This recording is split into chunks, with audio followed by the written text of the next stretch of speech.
Chapter 6. Sara couldn't remember a time that it was easy for her to concentrate on what was going in the classroom. School is truly the most boring place on earth, she had concluded long ago. But this day, without exception, was the hardest that Sara had ever experienced. She couldn't keep her mind on what the teacher was saying. Her mind kept drifting back to the thicket. Newton! And as soon as the last bell rang, Sara stuffed her book back into her locker and went directly there. I'm probably crazy, Sara murmured to herself as she walked deeper and deeper into the thicket, making her own trail in the deep snow as she moved along. I'm looking for a silly bird that's probably not even real. Well, if I don't see him right away, I'm leaving. I don't want Jason to know that I'm here, or that I'm even interested in this bird. Sara stopped to listen. It was so still that she could hear her own breathing. She couldn't see one other living creature, not a bird, not a squirrel. Nothing.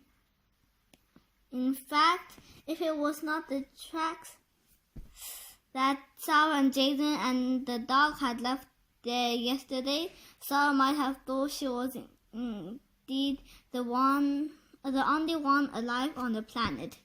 This was truly a beautiful winter day. This sun had been shining brightly all afternoon, and the top crust of the snow was shiny and wet, and it was slowly melting. Everything was glistening. Ordinarily, a day like this would make Sara's heart sing. What could be better than to be off, all alone, thinking her own thoughts on a beautiful day like this? But Sara felt irritated. She had hoped that Solomon would not be easy to find. Somehow, thinking about the thicket and the possibility of spotting this mysterious bird that piqued Sara's interest. But now, standing here alone, knee-deep in snow, Sara began to feel foolish. Where is this bird? Oh, forget it. I'm going home. In her frustration, Sara stood in the middle of the thicket, feeling angry and overwhelmed, and somewhat confused. She started backtracking out in the thicket, the way she had come in, but then stopped to consider if it would be faster to cross through the pasture that she so often had used as shortcuts during the summer months. I'm sure the river is frozen over by now. Maybe I can cross it somewhere where it's narrow, Sara thought as she ducked under the single wire fence. Sara was surprised by how disoriented she was here in the winter. She had passed through the pasture hundreds of times. This was a pasture where her uncle kept his horse during the summer months. But everything looked very different with all of her familiar landmarks buried beneath the snow. The river was completely iced over here and was covered by several inches of snow.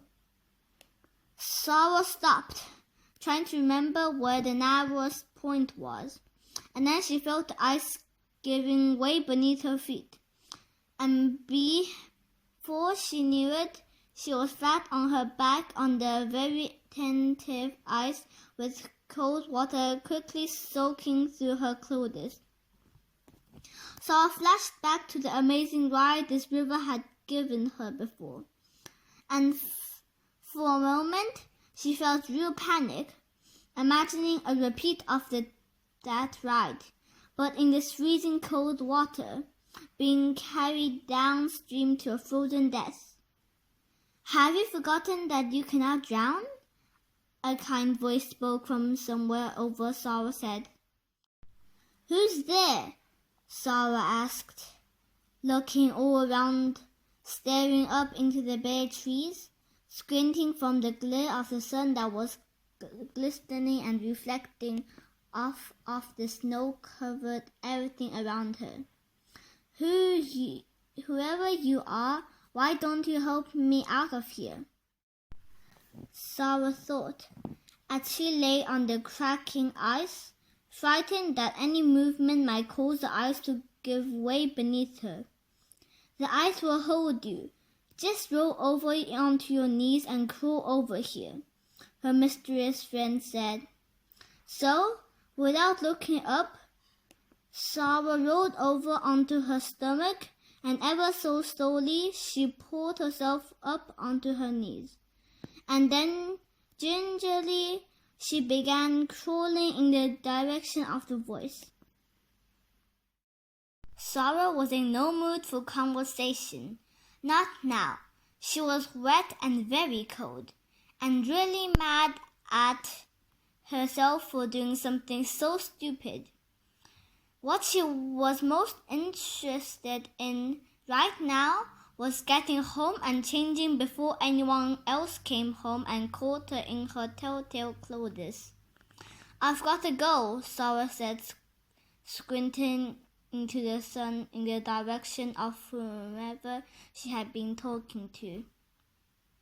She began picking her way back through her own tracks, very cold and irritated by her decision to try to cross the silly river. And then it hit her. Hey, how do you know that I can never drown? No answer came back to her. Where do you go? Hey, where are you? Sara called. And then the biggest bird Sara had ever seen took flight from the treetop, soared high into the sky, circled the thicket and pastures below, and disappeared into the sun. Sara stood in amazement, squinting into the sunlight. Solomon,